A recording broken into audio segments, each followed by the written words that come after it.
कलकत्ता में trainee doctor की जिस तरह से रेप के बाद हत्या होती है, तो इस मामले को पूरे देश के लोग जानना चाहते हैं कि आखिरकार ट्रेनी डॉक्टर के साथ हुआ क्या था। मामला हाई कोर्ट पहुंचता है और सुप्रीम कोर्ट भी इस मामले को स्वतः ही संज्ञान लेता है। अब पश्चिम बंगाल की जो सरकार होती है, उनसे सवाल जवाब किए जाते हैं। पूछा जाता है कि लाश आपको सबसे पहले कब मिली थी।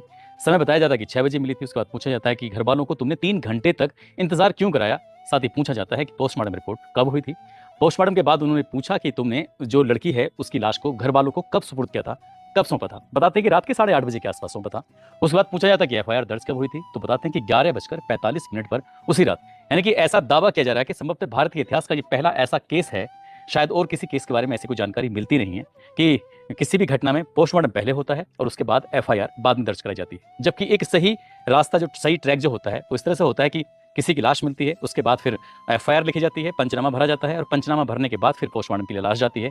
उसके बाद वो घर वालों को सुपुर्द कर दी जाती है। यानी कि यहाँ सब कुछ उल्टा पुल्टा हो जाता है। अब कहीं ना कहीं जो पश्चिम बंगाल की जो पुलिस होती है, उस पर सवालिया निशान लगना तो जाहिर सी बात तय ही हो ही जाता है। लेकिन इस बीच में सीबीआई पर भी बहुत ज़्यादा प्रेशर है, बहुत ज़्यादा दबाव है कि इस घटनाक्रम में असली वजह क्या है, क्यों उस ट्रेनी डॉक्टर की हत्या हुई थी और क्यों नहीं हुई थी। कई सवाल उस आरोपी से पूछे भी जाते हैं। इस बीच में कई ऑडियो क्लिप भी वायरल हो जाती हैं। किसी ऑडियो क्लिप के वायरल होने के बाद उसका ट्रांसलेशन करने के बाद बताया जाता है कि उस जगह 5 डॉक्टर होते हैं, कोई बताता है 7 डॉक्टर होते हैं, तो कभी 12 डॉक्टरों का जिक्र आता है। अलग अलग ऑडियो क्लिप, शायद कहीं ऐसा तो नहीं है इस मामले को गुमराह करने की, इस मामले को दूसरे ट्रैक पर ले जाने की कोशिश तो नहीं की जा रही है। लेकिन हम एक बार फिर से इस मामले को समझने की कोशिश करते हैं कि आखिरकार जब से इस घटना की शुरुआत हुई थी और आज तक हुआ क्या है और आगे क्या होने की संभावना है। क्योंकि 22 अगस्त 2024 को सीबीआई इस मामले की रिपोर्ट भी सौंपेगी कि उन्होंने अब तक अपनी क्या क्या इस मामले में कार्रवाई की है। आज की जो सच्ची घटना मैं आपको सुनाने जा रहा हूं, ये सच्ची घटना पश्चिम बंगाल की राजधानी कोलकाता की है। कोलकाता के आरजीकर मेडिकल कॉलेज हॉस्पिटल में 9 अगस्त 2024 की सुबह लगभग 6 बजे के आसपास का मामला था। चौथी मंजिल पर सेमिनार हॉल होता है, जहां पर कई बार डॉक्टर आराम करने के लिए पहुंच जाते हैं। ऐसे ही यहाँ पर एक चेस्ट मेडिसिन डिपार्टमेंट की जो पोस्ट ग्रेजुएट सेकेंड ईयर की स्टूडेंट होती हैं, वो आराम कर रही थी। रात के लगभग 2 बजे के आसपास वो आराम करती हैं। सुबह एक डॉक्टर ने जगाने के लिए जाते हैं कि मैडम, दिन निकल आया है, आप जाग जाओ। जैसे ही डॉक्टर वहां जाता है, जाने के बाद दरवाजा खोला जाता है तो पता चलता है कि ट्रेनी डॉक्टर सोई हुई थी। जिस तरह से अक्सर लोग जब सो जाते हैं तो अपने माथे पर हाथ रख लेते हैं, कुछ इसी तरह से, कुछ इसी अंदाज में ट्रेनी डॉक्टर का हाथ रखा हुआ था। वो डॉक्टर दूर से देखता है और देखने के बाद वापस लौटकर चलाता है। उसे कुछ नहीं पता था कि यहाँ पर रात क्या हुआ है, क्या नहीं हुआ है। उसने सिर्फ चेहरा देखा, बाकी का जो हिस्सा था, ऐसा बताया जाता है कि कोई टेबल या किसी सहारे से वो ढका हुआ था, जिससे बाकी का हिस्सा दिख नहीं पाया। कुछ देर के बाद फिर से दोबारा कोई कर्मचारी जाता है। उसने जो अपनी आंखों से जो दृश्य देखा था, वो पहला जो डॉक्टर था वो शायद इस दृश्य को देख नहीं पाया था। ट्रेनी डॉक्टर उनसे लथपथ थी, उनका जो शरीर था अर्धनग्न अवस्था में था। बताया जाता है कि नीचे के हिस्से में कोई कपड़े था ही नहीं। अब ये जो घटना की जानकारी होती है वो धीरे धीरे पूरे हॉस्पिटल के अंदर फैल जाती है। अब जैसे ही हॉस्पिटल के अंदर फैलती है तो पता चलता है कि ट्रेनी डॉक्टर की इस तरह से हत्या कर दी गई है। बाकी किसी को कोई जानकारी नहीं थी कि इनके साथ रात कोई रेप जैसी घटना भी हुई है। जितने मुंह तक ये बात पहुंची थे, सेमिनार हॉल की तरफ जा रहे थे और जा रहे थे, देख रहे थे। जैसे कि अमूमन लोगों की एक आदत होती है, पुलिस बचाने की कोशिश करती है, पीछे करने की कोशिश करती है, लेकिन हर आदमी की ख्वाहिश होती है कि वो जाकर करीब से देखे कि आखिरकार हुआ क्या है। जैसे कि खुद वो पब्लिक के लोग इन्वेस्टिगेशन करेंगे। अब यहाँ जो क्राइम सीन था वो पूरी तरह से बिगड़ जाता है। कई सारे लोग जाते हैं, उनके कदम के निशान भी पहुंच जाते हैं। कई लोग ऐसे भी रहे होंगे जिन्होंने अपने अपने हाथों से जो सेमिनार हॉल की जो वस्तुएं थी उनको भी छूने की कोशिश की थी। इसलिए ये क्राइम सीन पूरी तरह से बिगड़ जाता है। हालांकि अब ये कोई नहीं जानता था कि जिस मामले को अभी बहुत शिथिलता से, बहुत आसानी से लिया जा रहा है, यही मामला कुछ ही देर के बाद, कुछ ही घंटों के बाद सोशल मीडिया पर तैरने लगेगा। अब इलेक्ट्रॉनिक मीडिया, प्रिंट मीडिया, हर तरह की जो मीडिया होती है, अब चाहे देश की हो या विदेश की मीडिया हो, जो इस मुद्दे पर चर्चा करेगी। कोई नहीं जानता था। यही कारण है कि इस मामले की सूचना दी जाती है। प्रिंसिपल ने भी इस मामले को उतनी गंभीरता से नहीं लिया। बताया गया कि सर फोटो देखिए, इस तरह से एक घटना हुई है। जब घटना के बारे में बताया जाता है तब डॉक्टर, यानी कि जो प्रिंसिपल संदीप घोष होते हैं, उस फोटो को देखिए उनकी भी आंखें खुल जाती हैं। उसके बाद फिर वो आते हैं। यहाँ से 10:53 पर परिवार को सूचना दी जाती है कि तुम्हारी बेटी बीमार है। अब परिवार के जो लोग थे वो बड़े सकपकाए हो गए, सकते मांगे, वो सोचने पर मजबूर हो गए। रात 11 बजे तो बातचीत हुई थी, सब कुछ तो ठीक था, हॉस्पिटल के अंदर है, वो बीमार कैसे हो सकती है। उनका थोड़ी परेशानी बढ़ जाती है। इसलिए पिता ने एक बार नहीं, कई बार फोन किया अपनी बेटी की हालत जानने के लिए कि बेटी कैसी है, ठीक है कि नहीं है, क्या हुआ है उसे। कई बार जब फोन करते हैं तब जाके दूसरी तीसरी बार, चौथी बार में जाकर फोन रिसीव हो जाता है। फोन रिसीव होता है तो उधर से बताया जाता है कि आपकी बेटी ने अपनी जीवन लीला समाप्त कर ली है, वो मर चुकी है। परिवार वालों को ये बहुत ज्यादा आश्चर्य में डालने वाली बात थी। माता पिता जो आसपास के और लोग थे वो सीधा दौड़ते हुए हॉस्पिटल पहुंचते हैं। वहां जाकर देखते हैं अपनी बेटी को। मिलने की कोशिश कर रहे थे, लेकिन 3 घंटे तक उन्हें इंतजार कराया जाता है और माँ बाप अपनी बेटी से ही नहीं मिल पा रहे थे। अब पुलिस और को सूचना भी दी जाती है। प्रिंसिपल या स्टाफ के जो लोग थे वो क्या खिचड़ी पका रहे थे, शायद उनके दिमाग में चल रहा होगा कि मामला अगर इस हॉस्पिटल से बाहर जाएगा तो बहुत सारी बदनामी होगी, इसलिए कोई ना कोई रास्ता निकालते हैं। यही बात थी कि सेटलमेंट की बात भी शायद सामने आती है, जो सोशल मीडिया पर और अलग अलग प्लेटफॉर्म पर वायरल भी होती है। लेकिन परिवार वालों को बेटी से बहुत बेइंतहा मोहब्बत होती है। यही कारण है कि उन्होंने इस बेटी के मिलने वाले मुआवजे को भी ठुकरा दिया था। उन्होंने कहा कि जो भी आरोपी हैं, इस मामले की जांच करिए, निष्पक्ष जांच करिए, इकलौती बेटी है, अब क्या कर सकते हैं। उनका तो सब कुछ खत्म हो गया, समाप्त हो गया। ऐसी बातचीत होती है। उसके बाद फिर पुलिस पर जब दबाव पड़ता है तो पुलिस ने सीसीटीवी कैमरे खंगालना शुरू कर दिया। अब सीसीटीवी कैमरे में खंगाला गया तो पता चलता है कि उस सेमिनार हॉल के बिल्डिंग के इर्द गिर्द चारों तरफ 2 4 5 6 लोग थे जो आ रहे थे जा रहे थे। तभी पुलिस को लगा कि इस मामले की जांच करनी चाहिए। अब मामला पश्चिम बंगाल की सरकार तक पहुंच जाता है, एसआईटी गठन कर दी जाती है। देखा जाता है कि जब यहाँ पर पुलिस वाली यानी कि एसआईटी की टीम पहुंचती है, जाकर देखती है तो लाश के पास से उन्हें एक ऐसा वस्तु मिलती है जो ब्लूटूथ होता है, जो अक्सर लोग मोबाइल में लगाकर अपना गाने या फिर बातचीत की, जिसका नाम संजय राय होता है, जो कि कलकत्ता की पुलिस कल्याण बोर्ड का एक सिविक वॉलंटियर होता है, जिसका हॉस्पिटल के अंदर अक्सर आना जाना होता है। वो सीसीटीवी में भी दिखाई दे रहा था। उसका यहाँ पर ये मिल जाता है, ब्लूटूथ मिल जाता है। और जब उसके कमरे की जहाँ वो रह रहा था, जहाँ वो जाता है, वहाँ की जब जांच पड़ताल की जाती है तो पता चलता है कि उसके शूज जो होते हैं, जूते जो होते हैं, उस पर ब्लड के निशान पाए जाते हैं। महिला डॉक्टर का पोस्टमार्टम कराया जाता है। पोस्टमार्टम से पता चलता है कि अब मुंह से भी खून निकल रहा है, आंखों से भी खून निकल रहा है और प्राइवेट पार्ट से भी खून निकल रहा है। शरीर के अलग अलग हिस्सों पर 16 गंभीर चोटें भी आई हैं, इसमें की गर्दन की हड्डी भी टूट जाती है, उंगली पर भी गंभीर चोट के निशान थे और उसकी जो टांगे होती हैं तो उनके साथ भी कुछ ऐसी गंभीर चोटें पाई जाती हैं। इतना ब्रूटल जो ये सीन होता है, इतना हीनियस तरीके से इस क्राइम को अंजाम दिया जाता है। तो पुलिस अपने स्तर से जांच कर ही रही थी कि पुलिस को ये मामला 9 अगस्त 2024 को मिलता है। 10, 11, 12, 13 अगस्त तक पुलिस इस मामले की जांच कर ही रही थी कि हाईकोर्ट कलकत्ता ने इस मामले को संज्ञान लिया। और संज्ञान लेने के बाद, संज्ञान इसलिए लिया क्योंकि याचिका दायर की गई थी परिवार की तरफ से, तो उसमें बताया जाता है कि इस मामले को कहीं ना कहीं पुलिस इतना गंभीरता से नहीं ले रही है। जाहिर सी बात तो यह है कि यही मामला नहीं कि हो, पुलिस चाहे दिल्ली की हो, पुलिस चाहे उत्तर प्रदेश की हो, महाराष्ट्र की हो, या फिर बिहार की हो, मध्य प्रदेश की हो, राजस्थान की हो, किसी भी प्रदेश की पुलिस हो, वो हर मामले को शुरुआत में ऐसे ही लेती है। उसे ये नहीं मालूम होता कि कौन सा मामला इतना ज्यादा हाईलाइट हो जाएगा। यही कारण है कि पुलिस ने इस मामले को इतनी आसानी से लिया। यही कारण है कि पुलिस ने कोई डायरेक्शन नहीं दिया। यही कारण है कि जो हॉस्पिटल के प्रिंसिपल होते हैं, उन्होंने कोई डायरेक्शन नहीं दिया कि भाई इतने बड़ा मामला है, किसी को भी कमरे के अंदर जाने न दिया जाए। यही कारण है कि क्राइम सीन को पूरी तरह से बिगाड़ के रख दिया गया। अब 4 तारीख को सीबीआई इस मामले की जांच पड़ताल करना शुरू कर देता है। अभी पुलिस ने जो एसआईटी ने जो जांच पड़ताल की थी, उसमें संजय रॉय ही एक ऐसा अभियुक्त था, ऐसा आरोपी था जो स्वतः ही कबूल कर लेता है कि हाँ जी, मैंने इस घटना को अंजाम दिया है। दरअसल संजय रॉय, जो कि 55/20 शंभुनाथ पंडित रोड पर रहने वाला व्यक्ति होता है, 5 अगस्त 2024 को ये एक सलुआ जगह लगती है, वहां जाता है, कहीं ट्रेनिंग या बैठक वगैरह थी, तो ये 8 तारीख को वहां से लौट के आता है। वहां से लौटने के बाद इसके ही एक साथी होता है जो कि सिविक वॉलंटियर होता है, उसके परिवार का कोई रिश्तेदार था जो इसी आरजीकर मेडिकल हॉस्पिटल के अंदर एडमिट था। ये 2 बार चक्कर लगाता है। एक बार तो अपने दोस्त के इस रिश्तेदार को देखने के लिए जाता है, दूसरा फिर किसी और व्यक्ति को देखने के लिए जाता है, क्योंकि अक्सर वो हॉस्पिटल के अंदर ही रहता है। मरीजों को लाना ले जाना, शायद ये पुलिस का काम तो करता ही है, लेकिन ये भी बताते हैं कि ये पैसे के लिए भी कुछ काम करता है। अब यहाँ से अपने दोस्त के साथ वो सीधा कहता है कि भाई चलो कहीं चलते हैं, यानी कि वो जाता है रेड लाइट एरिया में, कोठे पे जाता है किसी जो वेश्या के पास।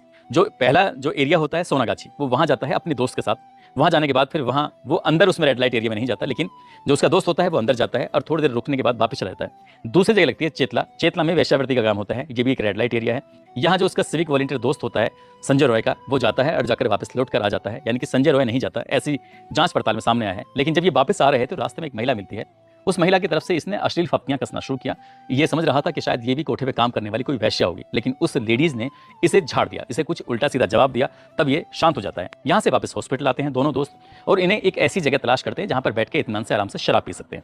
आराम से बैठ कर शराब पीते हैं और शराब पीने के बाद जो सिविक वॉलंटियर्स का दोस्त होता है संजय राय का, वो तो चला जाता है, लेकिन ये अकेला रहता है। इसे हॉस्पिटल में कहीं भी आने की जाने की परमिशन थी ही, कहीं कोई रोकने वाला था नहीं इसको। ये 4थी मंजिल पहुंचता है और इत्तेफाक से उस सेमिनार हॉल के अंदर चला जाता है। लेडी डॉक्टर जो होती है, ट्रेनी डॉक्टर, वो आराम करती हुई मिलती हैं, सोती हुई मिलती हैं।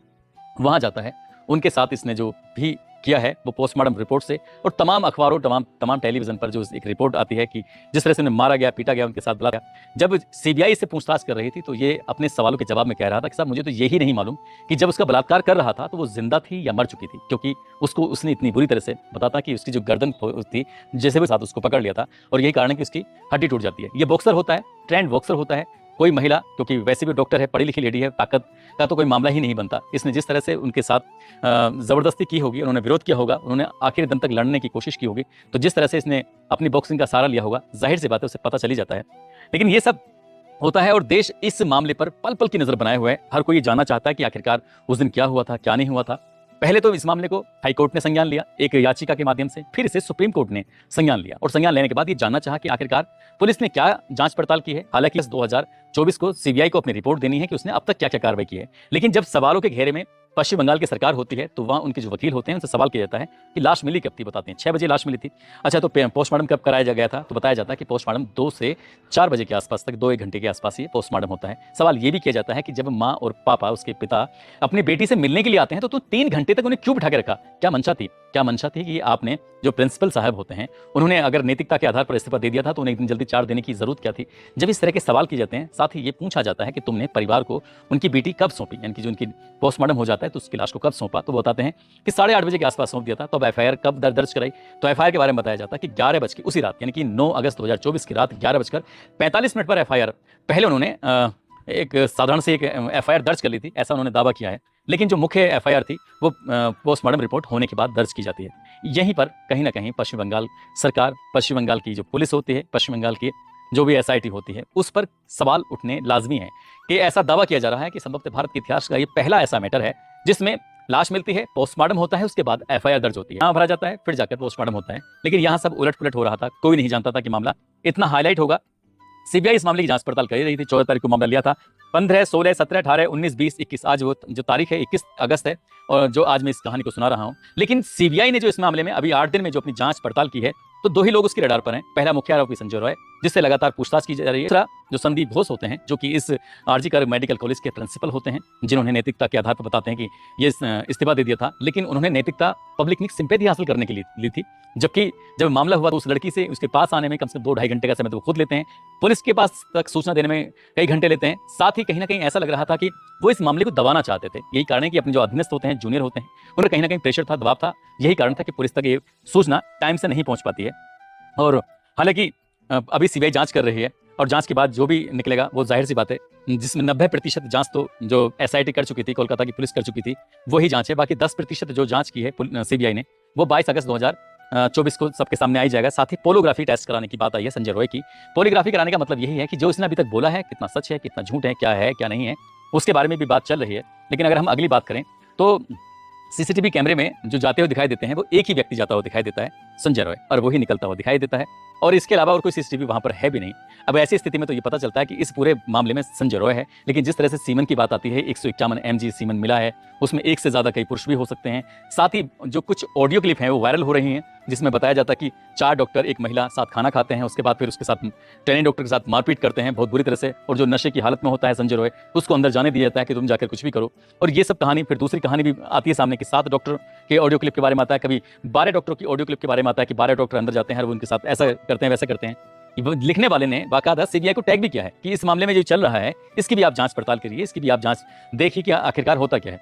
अब ऐसी स्थिति में ये जो पूरा किस्सा, पूरी जो कहानी है, पूरा जो ट्रेनी डॉक्टर के साथ जो मामला हुआ है, हमें एक मामला साल 2008 में हुआ था उत्तर प्रदेश के गौतम बुद्ध नगर में, आरुषि हत्याकांड, आपको याद रहा ही होगा।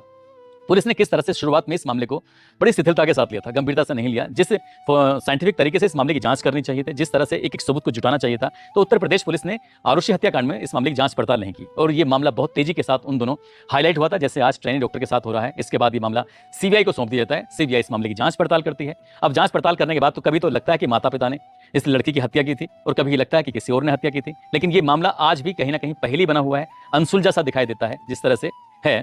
अब आगे भविष्य में क्या होगा, कहीं ऐसा तो नहीं ये जो पूरा मामला है ट्रेनी डॉक्टर का, कहीं आरुषि हत्याकांड की तरफ तो नहीं जा रहा है कि पता तो चलेगा कि हाँ संजय रॉय है, उसके साथ कितने लोग थे, कितने नहीं थे, किसने इस घटनाक्रम को अंजाम दिया, कौन कौन इसके पीछे थे, क्या चीज़ थी जिसको छुपाने की कोशिश की जा रही थी, क्या ध्येय था प्रिंसिपल का, क्या ध्येय था बाकी डॉक्टरों का, कितने सारे इसमें राज हैं, क्या वो सामने आ पाएंगे, नहीं आ पाएंगे। अगर ये जिस तरह से मामला चल रहा है, जिस तरह से सीबीआई ने और पुलिस ने जांच की है, तो आरुषि हत्याकांड की याद दिलाता है। और बाकी इनकी पुलिस के और सीबीआई की अपनी बात है कि वो आखिरकार सही जगह पहुंच भी जाएंगे, नहीं पहुंचेंगे, कुछ कहा नहीं जा सकता। दोस्तों, जाते जाते मतलब आज इस घटनाक्रम को सुनाने का उद्देश्य किसी को परेशान करना नहीं है, किसी का दिल दुखाना नहीं है, बल्कि आपको जागरूक करना है, आपको सचेत करना है।